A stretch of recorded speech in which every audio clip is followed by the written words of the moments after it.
Hoje nós temos aqui um homem, um desses homens que fizeram a rádio, um dos homens da primeira hora, que é Antônio Cordeiro, e que, por força da circunstância, nós perdemos e até hoje lamentamos. Cordeiro, eu queria dividir essa conversa em duas partes.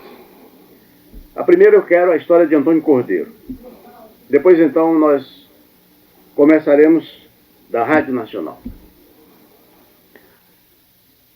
Ouvintes e desportistas do Brasil, os meus cumprimentos, e atendendo prazerosamente a intimação que recebi dos amigos da Rádio Nacional, desta minha Rádio Nacional, que eu também considero da minha, eu estou à disposição de meus entrevistadores para narrar tudo que for possível narrar sobre a história grandiosa desta emissora. Mas, quanto à parte, segundo o pedido que eu tenho, para falar um pouco sobre a minha pessoa, será um pouco penoso para mim, porque eu não é falsa modéstia, mas geralmente eu não gosto de ser me autoelogiar, nem inclusive narrar coisas muito íntimas minhas. Mas de qualquer forma, há fatos da minha história ligados à história da Rádio Nacional e que eu gostaria então de transmitir aos ouvintes. Eu entrei para a Rádio Nacional via noite. Espera aí, um pouquinho antes, desculpa interromper. Como é que você começou a se interessar pelo rádio pela primeira vez? Bem, eu trabalhava com jornalismo. No jornalismo, em 1927, quando eu comecei, era bico.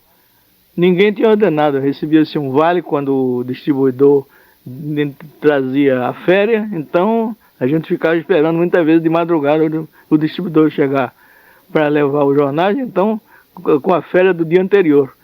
E através desses vales, então, é que se fazia a manutenção do jornalista naquela época. É verdade que naquela época já havia os cobras, mas o pessoal do time de suporte era remunerado assim, é muito mal remunerado. Então naquela época o rádio era incipiente, era rádio de galena e não havia rádio transistor, e o astro de transmissão esportiva daquele tempo era o falecido Amador Santos, que trabalhava, o único que radiava futebol pelo Rádio Clube do Brasil, hoje em Rádio Mundial. Então, eu sempre namorando o rádio, porque eu achava que o rádio era um campo melhor para financeiramente a pessoa se realizar. E até que fui chamado para fazer um programa de esportes na Rádio Clube do Brasil, porque o Amador Santos não fazia programa, apenas irradiava, com o falecido Batista Júnior, e havia outras pessoas, inclusive o Ari Barroso trabalhava também nesse programa. Esse programa era um jornal falado.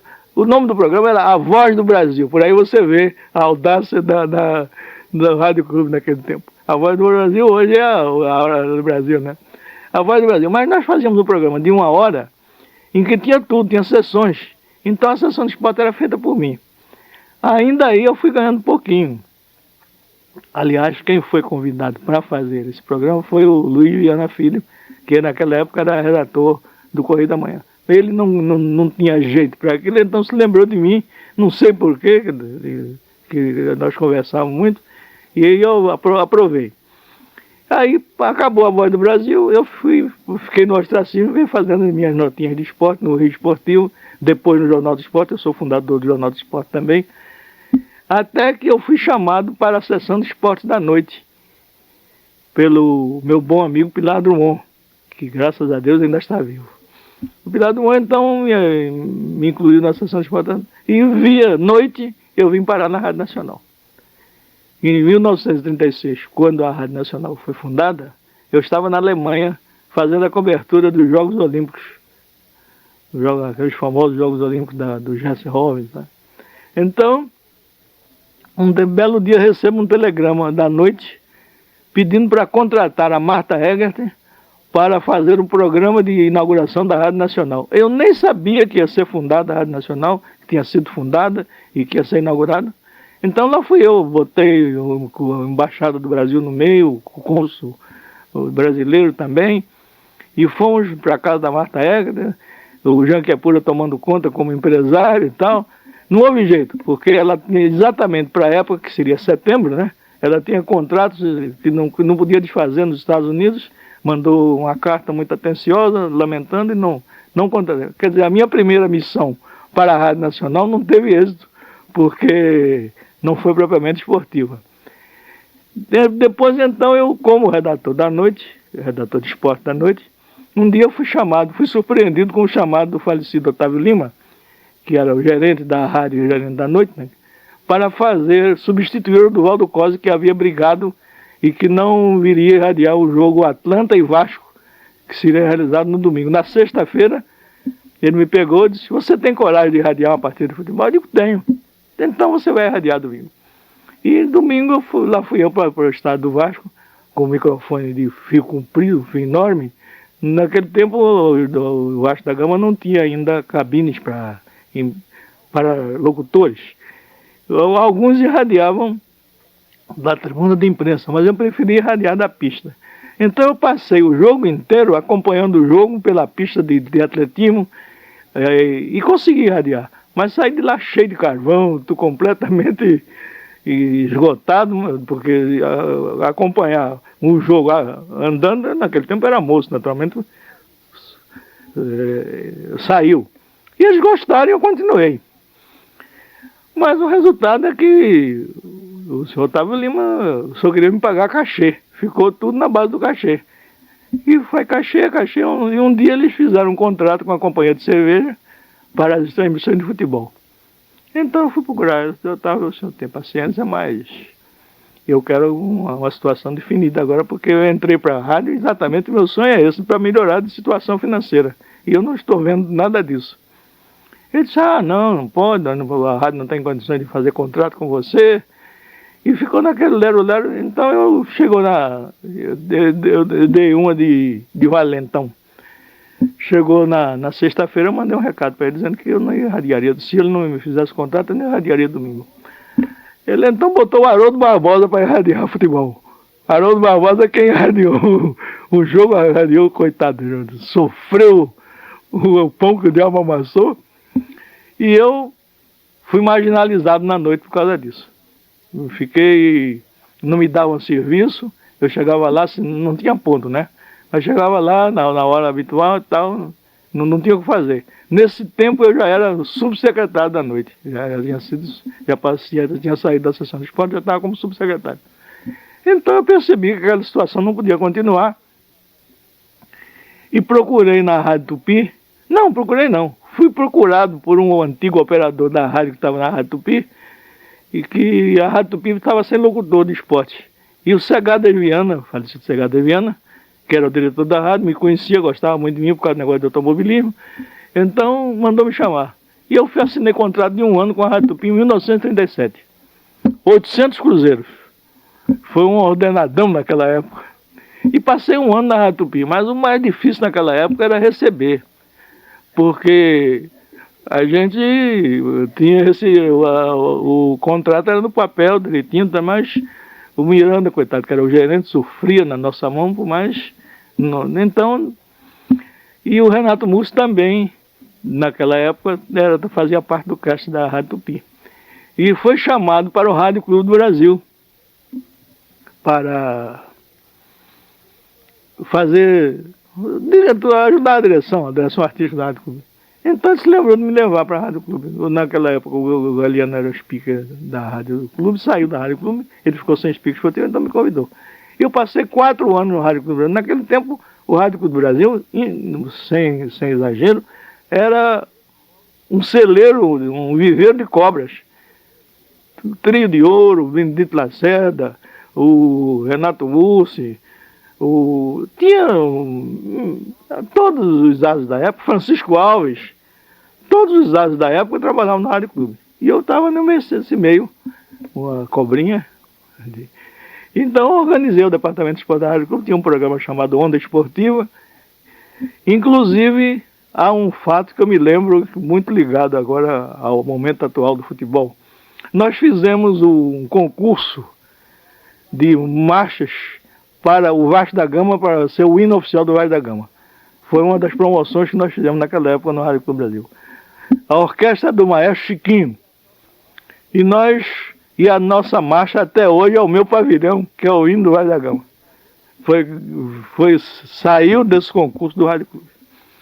Bem, então, o Galiano Neto, nesse tempo, era locutor da Rádio Nacional Esportivo e eu na Rádio Clube.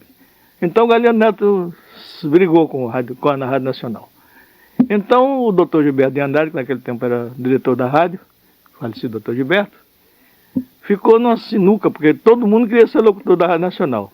Ele então fez o seguinte, fez um ofício à federação, naquele tempo era Metropolitana de Futebol, ao Vargas Neto, pedindo que ele indicasse, dentro dos elementos que ele conhecia da crônica esportiva, alguém para ser o locutor da Rádio Nacional. E eu, como o Vargas Neto gostava muito de mim, como ainda gosta, graças a Deus, então me indicou. Indicou e eu entrei para a Rádio Nacional via federação. Foi a primeira nomeação de locutor feita pela federação. Era o Coronel Costa Neto, superintendente, Gilberto de Andrade, o diretor, e o Vitor naquele tempo já trabalhava. Vitor Costa já trabalhava na rádio, como assessor do Gilberto. E então, assim, entrei eu em 1944 para a Rádio Nacional e aqui fiquei até 1964. Ô, Cordeiro, você... Não sei, talvez eu tenha falseado alguma coisa aí, mas de um modo geral, a linha geral é essa. Sim, mas... E assim, me permita dizer o seguinte, que assim que eu me firmei na rádio, abandonei o jornalismo, porque não dava, porque naquele tempo eu trabalhava só no Jornal do Esporte, na noite eu já tinha saído. Trabalhava no Jornal do Esporte, então não dava para conciliar. Então, entre ficar na rádio e no jornal, eu preferi ficar na rádio. Agora, você antes desse episódio em que o Vasco Lima pediu para você substituir o Cos... O Otávio Lima. Otávio Lima? É. Antes do Otávio Lima lhe convidar para substituir o Cos naquela emergência, você já fazia locução aqui, não é? Ah, eu fui chamado antes de... Exatamente. Ele percebeu que eu poderia transmitir futebol porque eu trabalhava com o Oswaldo Diniz Magalhães na hora da ginástica. Quem abria a Rádio Nacional era eu de manhã. 6 horas da manhã estava eu aqui abrindo a Rádio Nacional. E o Oswaldo Diniz Magalhães, 1, 2, e eu com ele. E então eu gostava daquilo, porque era meio esportivo também. E nós nos dávamos muito bem. E eu tinha possibilidade de improvisar. No programa dele eu também tinha possibilidade de improvisar. Foi de onde o senhor Otávio Lima notou que poderia me aproveitar como locutor esportivo. Eu tenho muita saudade daquele tempo da hora da ginástica. Foi, na realidade, o meu primeiro contato direto, real com o microfone. Bom, naquela época houve muita coisa interessante porque havia um espírito de amadorismo aqui dentro. E todo mundo dava alma. Ah, não tenha dúvida. Era um time pequeno, mas homogêneo, que fazia tudo pela Rádio Nacional. Eu, por exemplo, não é exagero, eu tive problemas de família por causa da Rádio Nacional, porque eu saía de casa às 8 horas da manhã e ficava até meia-noite na rádio. Mesmo sem ter assunto de esporte para tratar, eu fazia outras coisas, colaborava em vários departamentos e sempre... E como eu, quase todos. Havia esse espírito de equipe, esse espírito de colaboração e com muito pouco interesse financeiro. Na realidade, quem melhorou a situação do cast da Rádio Nacional financeiramente foi o falecido Vitor Costa, né? Porque o Vitor Costa acabou com aquela história de ordenados mesquinhos, ele gostava de valorizar o serviço profissional. E foi uma época de ouro da Rádio Nacional, essa época em que o Vitor Costa esteve à frente dos seus destinos. Se não me engano, eu não estava, nessa época eu ainda estava fora do rádio, mas se não me engano foi você quem estruturou a primeira equipe de futebol aqui no Rio de Janeiro. Equipe de esporte? Sim, realmente, porque naquele tempo havia apenas, não tinha nem comentarista. Eu que idealizei a história de fazer uma equipe. Inclusive, pouco tempo depois eu lancei a história dos dois locutores, a transmissão dupla, para satisfazer o meu amigo Jorge Cury, que ele não se conformava em ser o número 2, eu então resolvi dividir com ele a locução. Dei metade do campo para ele e fiquei com a outra metade. Essa inovação fez um grande sucesso, porque foi simultaneamente com o lançamento da arbitragem triangular, que antigamente o bandeirinha corria junto com o juiz. Mas a FIFA então determinou que cada bandeirinha ficasse de um lado do campo e o juiz no centro, o juiz com o comando geral. Então eu, partindo dessa ideia, coloquei também um locutor junto a cada bandeirinha. Eu acompanhava um time e o Jorge Cury acompanhava outro. E também lançamos os locutores de campo, os informantes de campo. E o primeiro transmissor portátil, o Hand Talk, foi novo, foi da Rádio Nacional. Essas inovações todas foram produto aqui da nossa rádio. Mas eu tenho muita lembrança, mas só precisaria talvez muito fosfato acumulado para poder. Mas de um modo geral, a história é essa. O tempo leva. Você não lamentou muito a Nacional não ter conseguido exclusividade para a transmissão da Copa de 38, não? Nesse tempo eu não estava na Nacional. No tempo da Copa de 38 eu estava na Tupi. Então aconteceu o seguinte, a Federação Francesa mandou uma circular para todas as rádios. A Nacional não se interessou, porque naquele tempo não tinha esporte praticamente, né? E o Galiano Neto naquele tempo estava no Rádio Clube e eu estava na Tupi. E era 50 contos o preço da exclusividade. Então a Tupi cozinhou até a última hora, até que a Rádio Clube mandou primeiro a taxa e eu fiquei de fora. Mas em compensação eu fiz a primeira entrevista internacional pelo ar com o jogador da seleção brasileira em Marselha, na véspera do jogo contra a Itália. Como é que você fez? Pela Rádio Brás. Eu combinei pelo telefone com os jogadores, reuni os jogadores no salão do hotel. A Rádio Brás na França colocou um microfone no hotel e pela linha internacional nós fizemos as entrevistas. Fez tanto sucesso quanto as radiações do Galiano. Até houve uma piada que o falecido Batatais, com aquela simplicidade dele, disse pelo ar, disse: bem, Cordeiro, não se esqueça de dar um abraço e um beijo na minha mulher. Então todo mundo que me encontrava na rua, como é? Você deu? Coisas do futebol. Essa época que você veio para aqui e passou a transmitir por indicação do Vargas Neto, ou do Dr. Gilberto, foi mais ou menos em que ano? 44. Em 44. Em 46 eu criei o programa No Mundo da Bola, que até pouco tempo a Nacional manteve ainda. A história do título do Mundo da Bola também é interessante. Eu fui com o Vasco da Gama a Portugal fazer a cobertura do jogo do Vasco. E em Portugal você não dizia eu vou ao futebol, ele dizia vamos à bola. Vamos à bola, se veste na bola e tal. Então o futebol era a bola. Eu achei interessante aquela história e vim com aquilo no subconsciente. Quando cheguei aqui, o Jair Picalua me pediu para fazer um programa esportivo diário. Então eu me encarregou de arranjar o título. Eu imediatamente liguei a história da bola portuguesa e botei lá, No Mundo da Bola. Que de fato tem a sua razão de ser, né? Porque todo esporte, de um modo geral, gira em torno de uma bola, né? Principalmente o futebol. É o mundo da bola. Daí então foi a influência portuguesa no título do programa da Rádio Nacional.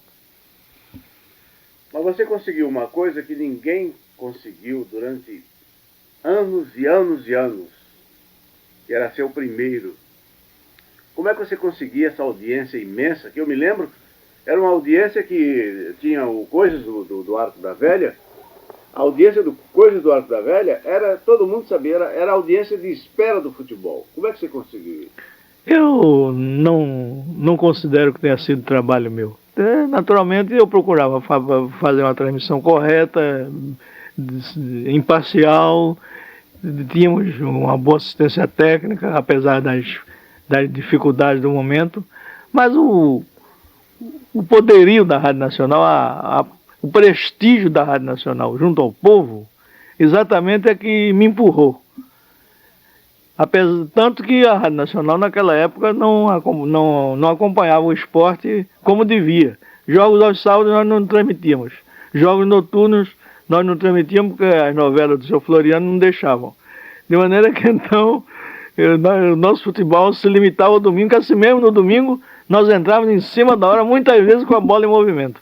Então aquilo era uma sequência, não havia solução de continuidade. O indivíduo ficava com a sua rádio ligada na Rádio Nacional e deixava até de noite. Emendava o programa de editório, Hora do Pato. Então eu me beneficiei desse poder de penetração que é a Rádio Nacional e que ninguém sabia a força que a Rádio Nacional tinha. Só depois que a Rádio Nacional passou a sofrer a concorrência das outras co-irmãs e que essa exclusividade de audiência foi dividida, é que se percebeu então o que era a Rádio Nacional naquela época. Eu lamento muito que não tivesse sido melhor explorado. Bom, você, durante esse tempo imenso que passou aqui construindo, você revelou muita gente. Eu acho que há muita gente que começou com você. Realmente eu tenho a satisfação de ter lançado no rádio muita gente de valor. Eu considero o meu melhor lançamento o Zé Vasconcelos, né? O Zé Vasconcelos não foi na Rádio Nacional, não foi lançado na Rádio Nacional, foi lançado no Rádio Clube. Eu fiz no Rádio Clube do Brasil, de sociedade com a Sagramor de Chuveiro, um concurso de locutor infantil. Locutor juvenil, não era bem infantil. Nós tínhamos um campeonato de futebol infantil patrocinado pelo Rádio Clube. O Rádio Clube levava, dava bola, dava camisa, enfim, foi uma promoção nossa. Então eu resolvi, digo, bom, vamos também, o locutor tem que ser também juvenil. Então eu fiz um concurso e abri inscrições, avisei pelo microfone, pelos jornais, e entre os candidatos apareceu o Zé Vasconcelos, que imitava perfeitamente o Ari Barroso, né? Então, todo mundo achava que ia ser um sucesso. Mas bem, o Zé Vasconcelos perdeu o concurso. Perdeu o concurso para um rapazinho de Nilópolis, não, de Mesquita, chamado Maurílio Pérez Domingues. Eu digo, com esse nome você não pode ser locutor. Então mudei o nome dele para Mauro Pérez. Mas então o Zé Vasconcelos foi terceiro colocado. Mas naqueles nossos contatos eu percebi que o Zé Vasconcelos era um senhor imitador, com aquelas vozes de todos os locutores, ele imitava aquele locutor do cinema. Então eu apresentei ele ao Renato Mussi. Eu disse, Renato, tem um garoto aqui que é um colosso, ele imita o Deus e o mundo. E o Renato ficou empolgado por ele, botou ele no papel carbono, e dali ele deslanchou. E é hoje esse colosso de comediante que o Brasil inteiro admira. Mas no esporte, o Jorge Cury não é minha cria. Quando eu cheguei na Rádio Nacional, eu já encontrei o Jorge Cury. O Jorge Cury tinha sido chamado de Caxambu pelo Galeano Neto, e de maneira que eu não tenho méritos no lançamento do Jorge Cury. Mas tem o Oswaldo Moreira, que está hoje na Rádio Tupi, que era locutor de Petrópolis, que ninguém conhecia. Quer dizer, conhecia lá em Petrópolis, mas eu chamei para aqui e ele se revelou um ótimo locutor. O Luiz Alberto, que era locutor comercial de manhã na Rádio Marinho Veiga, Luiz Alberto Alves, ele hoje deixou o esporte outra vez, hoje ele é professor de comunicação da PUC e redator da Rádio Mundial. E trabalha também no Projeto Minel e na Rádio Ministério da Educação, mas fora do esporte. Mas ele, como na Rádio Nacional, durante muitos anos foi o meu segundo. Principalmente quando o Cury se bandeou para a Rádio Guanabara, ele continuou comigo. E o Oswaldo Moreira, agora, teve outros de menor destaque. Mas para mim, o César de Alencar, indiretamente, foi lançado no rádio por mim também. Porque um dia ele me apareceu no Rádio Clube do Brasil, ele naquele tempo era vendedor de parquete paulista, vendedor de tacos. Me apareceu lá pedindo para fazer um teste. E eu digo, tá bem, marquei no estado do Vasco para ele fazer um teste. E ele chegou atrasado. Quando ele chegou, eu tinha posto um outro que também estava inscrito no lugar dele, para comentar, para ver qual era dos dois. Mas ele então pulou lá, cerca, não sei o que, conseguiu chegar, ainda fez uma pontinha. E se aprovou, porque ele realmente tem um vozeirão e tal. E daí ele começou no rádio como locutor comercial e tal. Mas a verdade é a seguinte, ele nunca reconheceu essa minha paternidade no lançamento dele. Ele disse que eu criei dificuldade para ele, porque botei o outro na frente dele. Eu botei o outro na frente dele porque ele chegou atrasado. Mas ele nunca me perdoou isso. Mas de qualquer forma, foi inscrito por mim para teste e foi o seu César de Alencar. Sempre alerta. Só para seu governo, ele deve ter pensado assim na época, mas hoje, fazendo um depoimento para mim, ele disse que foi você que lançou. Então eu retiro o comentário. É que a distância... realmente é. E o tempo também, ele talvez verificou que... Porque a história foi essa, ele se inscreveu para fazer comentário esportivo na Rádio Clube comigo. O Manuel Barcelos também, na Rádio Tupi, trabalhou comigo, mas não foi propriamente revelado, porque o primeiro serviço informativo de esporte dos outros campos, eu lancei na Tupi. E o Manuel Barcelos era o locutor que lia, eu ficava de plantão no estúdio, o que hoje esse menino faz na Rádio Globo. E o Jorge Neto faz aqui também, vários plantonistas. E ele fazia porque ele gostava de esporte, então ele ficava ouvindo no rádio os outros estados e tal, e ele dava as informações. Manuel Barcelos, o grande pancinha, presidente da BR, grande amigo meu. Ex-presidente. Cordeiro, nessa época, assim, você, por exemplo, essa informação de estúdio, foi você quem lançou na Tupi. Agora, essa transmissão de campos, de vários campos ao mesmo tempo, já existia naquela época? Bem, isso eu tenho a impressão que eu não tenho certeza que a Nacional tenha sido pioneira disso. Talvez, eu acho que foi a Continental. Eu acho que foi a Continental a primeira a fazer isso, porque a Continental só fazia esporte, né? Naquela época áurea da Continental, ela só fazia, eu tenho a impressão que ela é quem lançou. Então nós procuramos fazer também.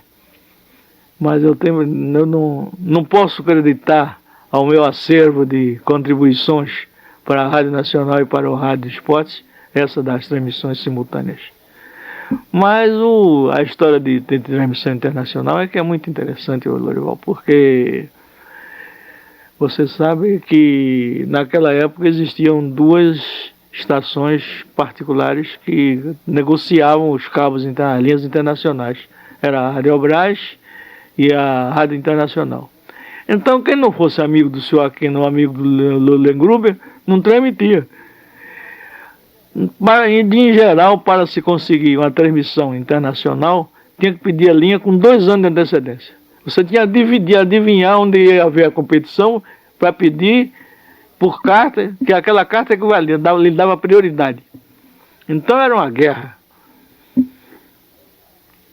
Mas hoje em dia, quando eu vejo esses meninos transmitindo pela Embratel, eu fico de água na boca com essa facilidade, dando na véspera de telefone. Olha, quero uma linha para Montevidéu amanhã, ou para lugares mais distantes.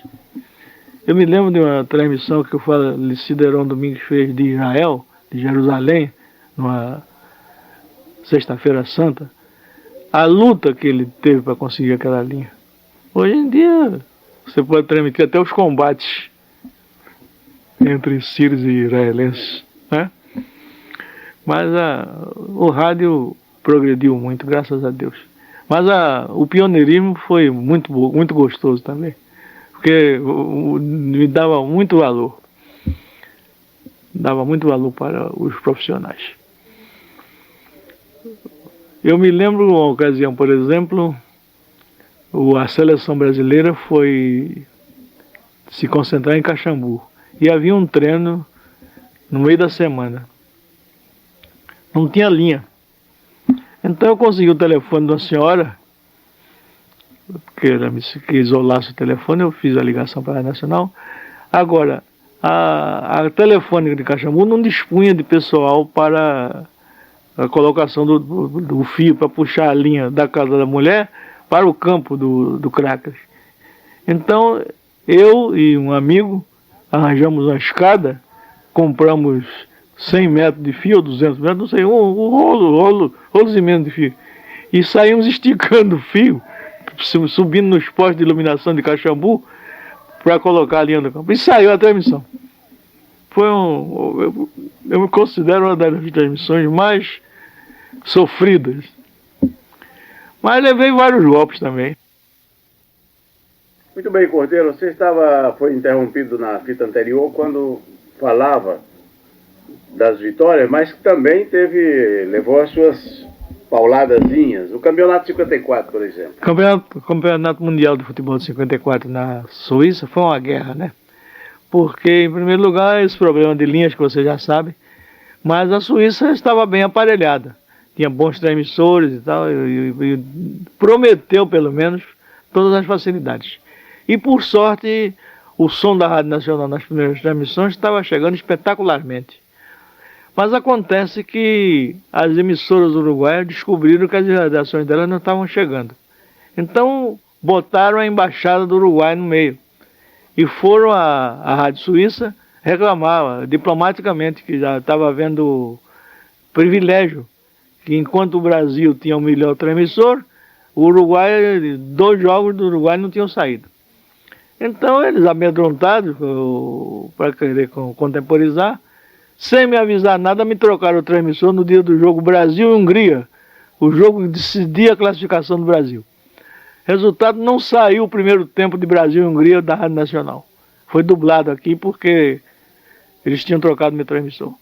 E o operador suíço não teve coragem de me dizer. Só fazia ok para mim, chegou no intervalo que eu liguei para o estúdio para saber. Eu disse, infelizmente não saiu, tá, mas nós vamos trocar o transmissor. Você vai calcular a onda que eu fiz.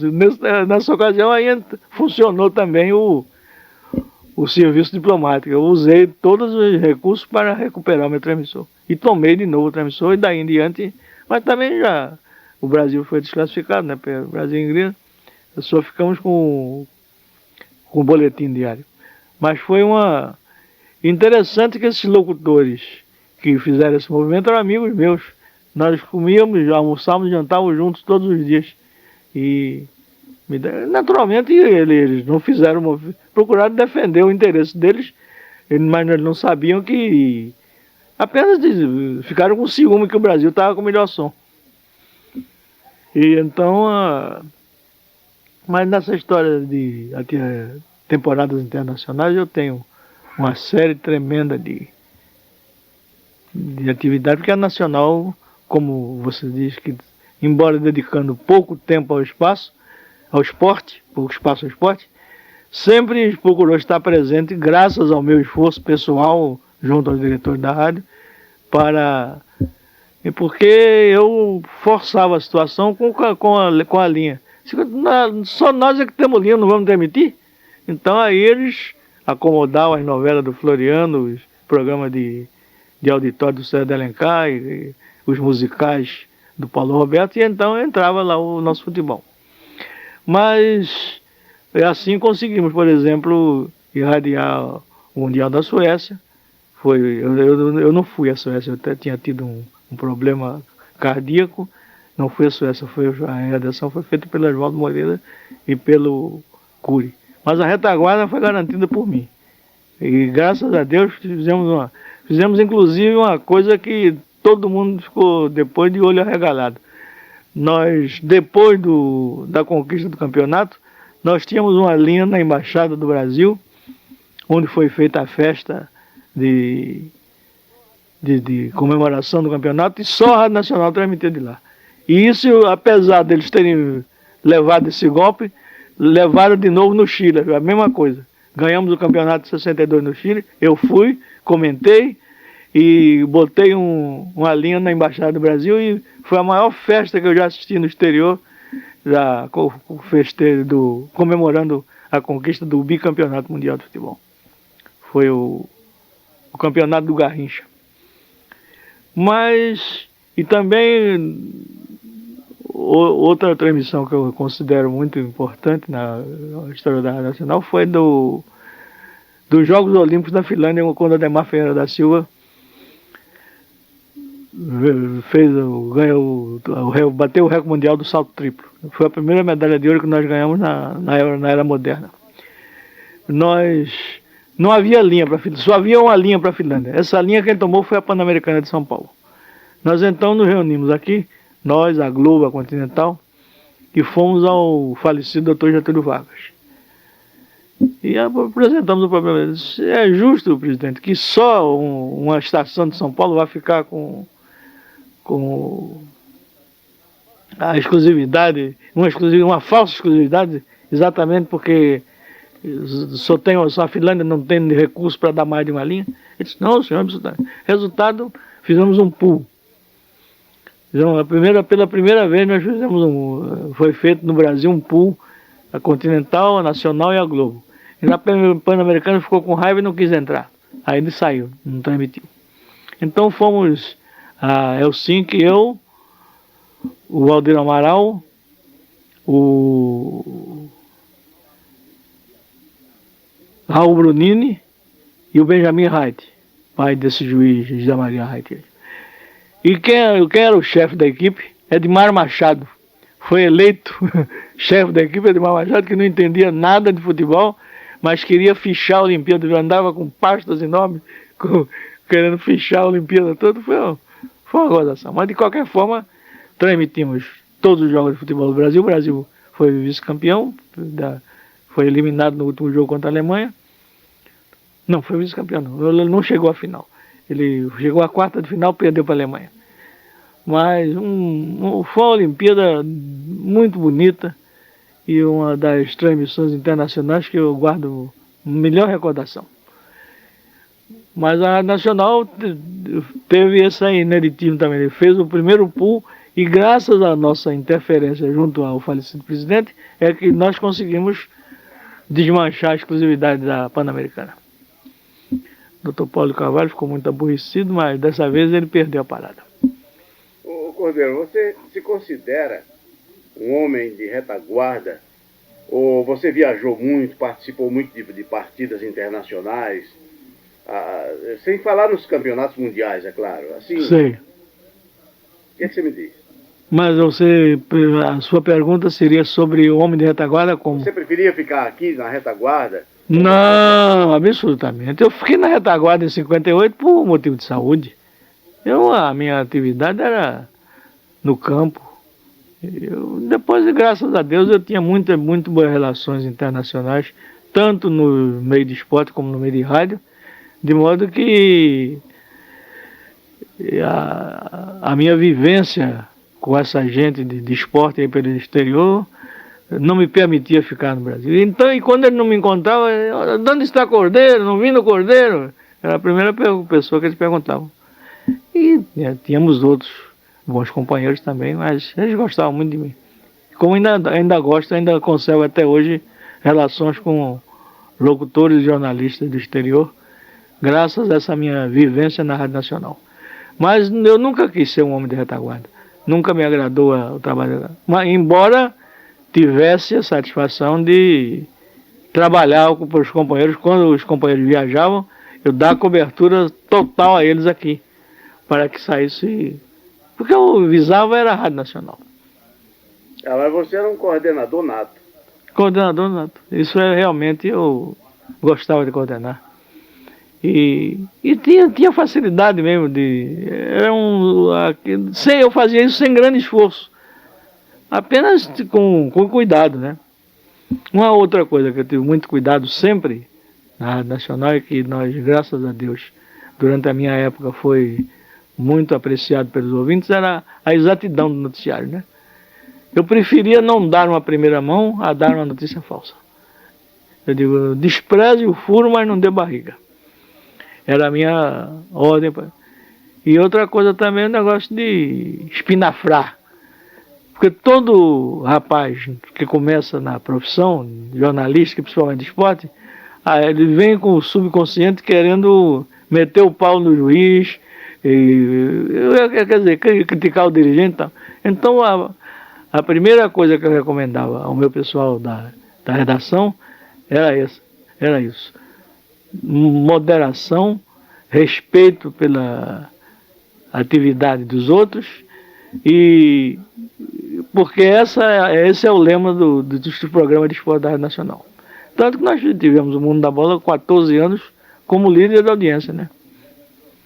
E depois tínhamos também a resenha esportiva às 10 horas da noite, que tinha com os comentários de todas as partidas do interior e tal. E foi a nossa vida aqui. Qual era o seu relacionamento com os clubes, com os dirigentes de clubes? Sempre foi muito bom.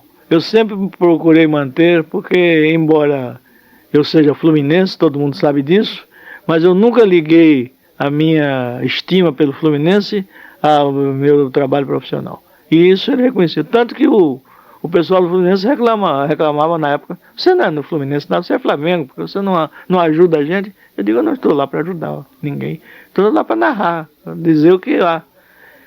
E de maneira que eu fui, nessa época em que eu fui convidado pelo Wagner Neto, fui indicado pelo Wagner Neto para ser o locutor da Rádio Nacional em 44, eu fazia parte do comitê de imprensa da federação, criado por ele. Eu e mais 2 jornalistas, que eu não me lembro o nome agora. Quer dizer, e nessa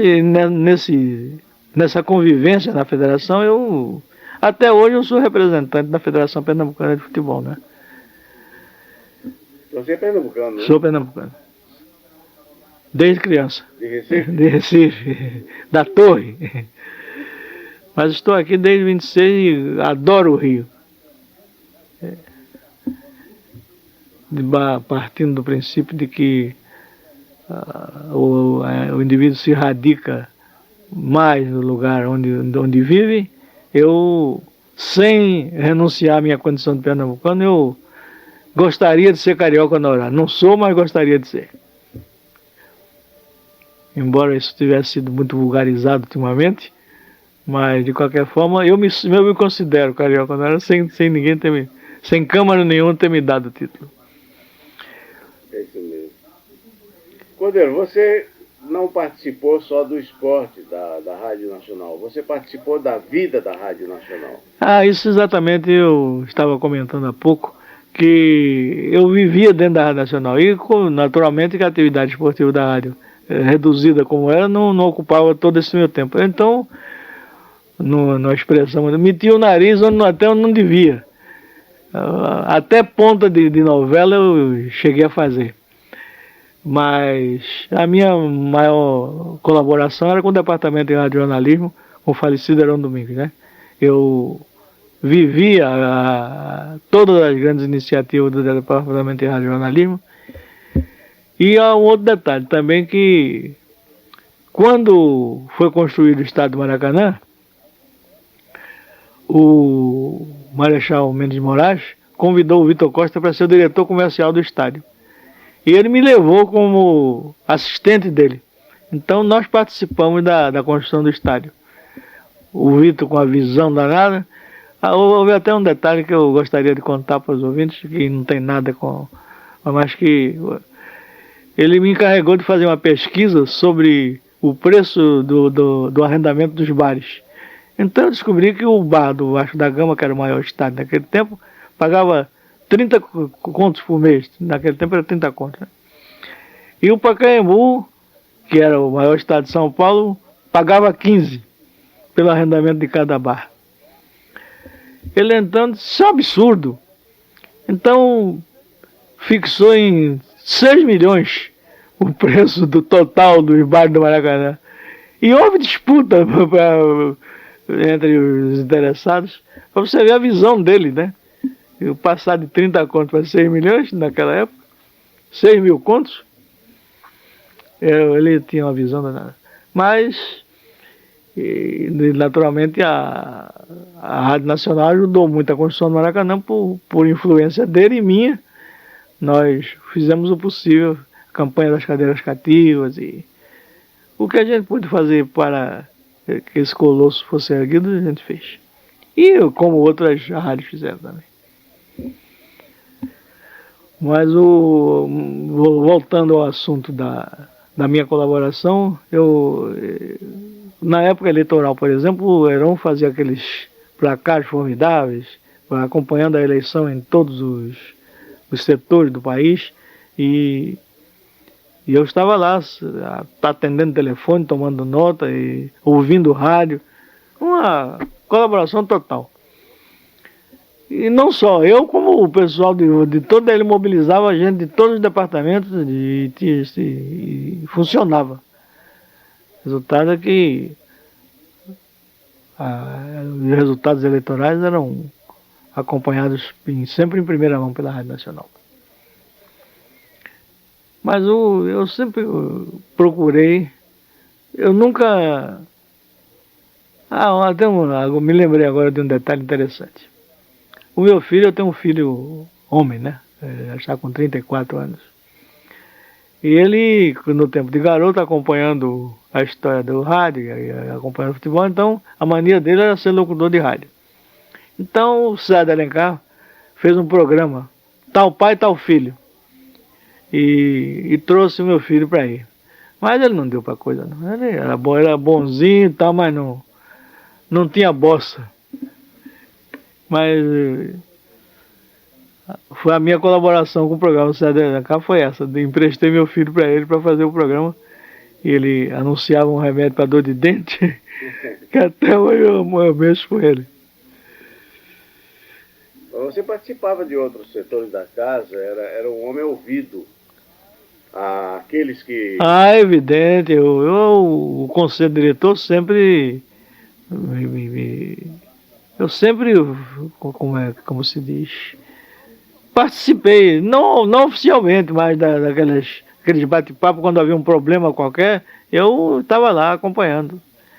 Há um outro detalhe que eu me lembrei também. Nós, uma ocasião, havia um jogo da seleção brasileira no Paraguai. O Paraguai não tinha linha internacional, né? Então, nós tínhamos que levar um transmissor para o Paraguai. O falecido Maia montou o transmissor e tal. E eu arranjei para o correio aéreo levar. Quando, no dia do embarque do transmissor, na véspera do embarque do transmissor, às 4 horas da tarde, eu recebo um telefonema do comando aéreo dizendo que, infelizmente, havia excesso de carga e o transmissor ia ficar.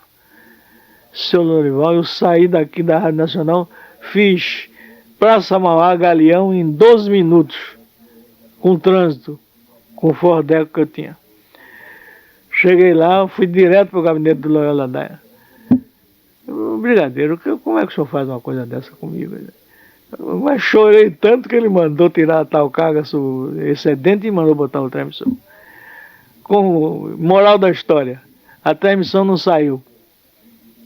Porque o operador que nós mandamos para lá, que não era operador, era um amador, mas ele gostava disso. Eu não vou dizer o nome porque não convém. Dormiu, porque o transmissor foi montado longe do campo, né? Então fizemos uma casinhola, eu não fui, foram outros locutores, inclusive foi o Curi. E na hora de alô Assunção, que alô Assunção? Nada, não tinha Assunção. Então, muito tempo depois, nós fomos descobrir que o homem dormiu no transmissor. Almoçou muito bem, naturalmente tomou as canhas paraguaias. E sabe que isso para mim, eu tive que fazer uma dublagem com o coração, depois de ter feito esse esforço de incomodar até o Correio Aéreo Nacional, o campo, para levar o transmissor, e não consegui sair da transmissão. Tive que fazer uma dublagem com a Rádio Gaúcha, com o coração partido. Essas coisas é que me desgastavam, porque eu vivia o dia a dia da Rádio Nacional. Para mim, tudo isso para mim era pessoal. Eu tomava essas coisas como pessoal. Mas você fala em desgaste, mas eu me lembro quando você deixou a casa, você estava na plenitude da sua capacidade profissional. Bem, eu não deixei a casa, me deixaram, né? Eu levei um golpe. Foi outro golpe que eu levei igual ao da Suíça. Eu estava de férias em Caxambu, quando cheguei ao Rio, recebi a notícia de que havia sido contratado o João Saldanha para comentarista a partir de 1º de janeiro. Isso nós estamos em outubro. Mas me acenaram com uma coisa muito boa. Disseram, bom, a sessão de esportes não vai ser mais sessão de esportes, vai ser se desmembrar do rádio jornalismo e vai ser departamento de esportes. E você vai ser o diretor do departamento de esportes. É um prêmio que nós lhe damos pelos seus muitos anos de serviço. Mas no dia 1º de janeiro mudou o diretor da rádio, ele mandou um recado para mim dizendo que nada feito, que ele não assumia a responsabilidade desse compromisso e que eu aguardasse em casa as instruções que ele ia me mandar. Então, pela mesma pessoa que me trouxe o recado, eu mandei dizer que a partir do dia seguinte eu estava aposentado. Eu já estava recebendo pelo APC, naquele tempo era APC, o salário, fundo de garantia, tempo de serviço. Então transformei em aposentadoria em 15 dias. Nem me despedi, estou me despedindo hoje do microfone da Rádio Nacional. Hoje eu vou fazer minha despedida aqui. Depois de... Com 12 anos. 12 anos. Foi em 64 que me fizeram essa ursada. Mas você sabe que eu não guardo mágoa porque não foi alguém de categoria desse time de primeiro time da Rádio Nacional que fez isso. Graças a Deus. Foi um aventureiro. De modo que durou 3 meses só o reinado dele. A Revolução Salvadora de 31 de março liquidou com ele. Cordeiro, você continua como uma das peças da rádio. Não se pode falar da Rádio Nacional de ontem, de qualquer época, sem lembrar você. Agora, eu queria que o Raimundo Mendonça, que não está aqui no momento, fizesse mais algumas perguntas. E agora ele lembrou um detalhe muito interessante, que foi aquele problema o que aconteceu no gol do Gigia. Quem estava transmitindo, quem estava na ponta. Foi 50, né? Este é um assunto que eu não gostaria de falar, vou lhe explicar. Eu considero recordar a Copa do Mundo de 50 de masoquismo, porque foi uma página negra da história do futebol do Brasil. Depois do Brasil ter conquistado o tricampeonato do mundo, tanto que o falecido Abelard França, quando era diretor do Maracanã, meu grande amigo, uma perda irreparável para o esporte, quando ele era diretor do estádio, no aniversário da Copa do Mundo de 16 de julho de 51, ele inventou de fazer um jogo com as mesmas seleções. Aliás, não foi nem no primeiro aniversário, porque o primeiro aniversário, quem comemorou foram os uruguaios, levaram a América lá e a América castigou eles. Tacou-lhe 3-1 na seleção uruguaia. Mas, anos depois, já depois de aposentados os jogadores, ele resolveu fazer um jogo de veteranos da Copa de 50 para comemorar. Eu tive uma briga, meu amigo, mas acabou havendo jogo e tal, o Brasil ganhou, parece, eu nem sei o resultado. Mas o meu conceito sobre a Copa do Mundo de 50 é esse. Mas, de fato, eu me recordo muito bem de 2 detalhes. Esse, em primeiro lugar, nesse campeonato do mundo de 50, eu revelei outro astro, Murilo Neri. Murilo Neri era o chefe da propaganda da Paneira do Brasil, naquele tempo. Mas falava muito bem inglês e eu precisava de um intérprete para se entender com as delegações estrangeiras, então convoquei o Murilo Neri. Murilo Neri muito falante e tal, tudo muito bem e tal. Então, no dia da estreia no Maracanã, primeiro jogo, o Brasil não sei o quê, nem foi o Brasil, foi um jogo internacional, o Brasil não jogou no Maracanã naquele dia. Eu então fiz a apresentação aqui, meus amigos, agora o nosso intérprete, Murilo Neri, vai dizer algumas palavras e tal. O Murilo Neri chegou no microfone e disse: senhores ouvintes, boa tarde. E só, não saiu mais nada. Mas depois ele deslanchou, é esse grande animador que nós conhecemos, e ele sempre que fala da vida dele, ele se lembra do começo dele como meu intérprete. Mas esse é um detalhe. O outro detalhe é que realmente não fui eu quem transmitiu o gol do Gigi, foi o Cury. Foi do lado dele, fizemos esse sistema de dupla transmissão. Quem estava atrás do gol era o César de Alencar. E o Cury, que estava do lado direito,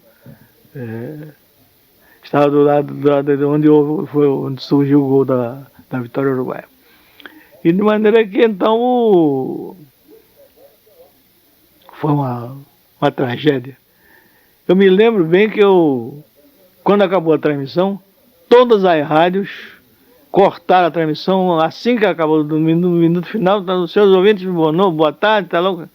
Eu fiquei falando meia hora, sozinho na cabine, falando, tratando de levantar o moral do povo, dizendo que dali nós devíamos partir para uma nova etapa para mostrar ao mundo que o futebol do Brasil não era aquilo. Depois eu cheguei na rádio, com um estado emocional tremendo, me tranquei na sala do departamento de esporte e chorei. Chorei 10 minutos. E no dia seguinte pedi férias, fui para Miguel Pereira, fiquei 20 dias em Miguel Pereira para me recuperar, porque foi um golpe. Porque eu tinha acompanhado aquela seleção desde 1º de janeiro. A concentração de Araxá, todas as concentrações, eu fui muito amigo do Flávio Costa, muito amigo do Feola, então eu vivi o drama da Copa. Por isso é que eu não gosto de falar na Copa de 50. Mas você perguntou, eu pelo menos teve o mérito de eu lembrar do lançamento do Murilo Neri, que é um bom amigo e é um valor que está na televisão até hoje. E assim, você já mencionou alguns fatos que lhe deixaram uma lembrança muito grata.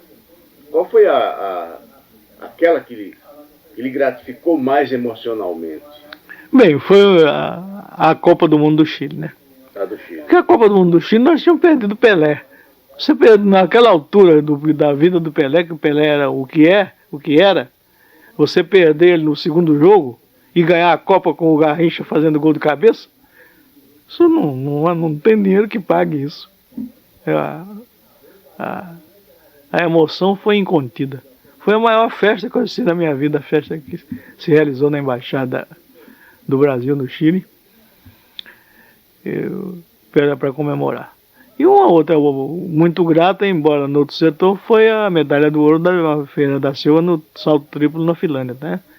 Em condições totalmente adversas, clima e tudo, ele sem possibilidade, ele foi um verdadeiro monstro. E foi a primeira vez que eu vi subir o pavilhão nacional numa Olimpíada. Eu nunca tinha visto. Cordeiro, eu sei que você não gosta de falar de você, mas você deve, né, nesses anos todos de carreira, ter sido homenageado. Você ganhou alguma medalha, algum diploma? Isso, graças a Deus, eu tenho a medalha de mérito esportivo do governo brasileiro, né? Foi dada pelo Conselho Nacional de Esportes. Sou benemérito da Confederação Brasileira de Esportes. Sou sócio honorário e benemérito de uns 70 ou 80 clubes em todo o Brasil. Do América de Recife, do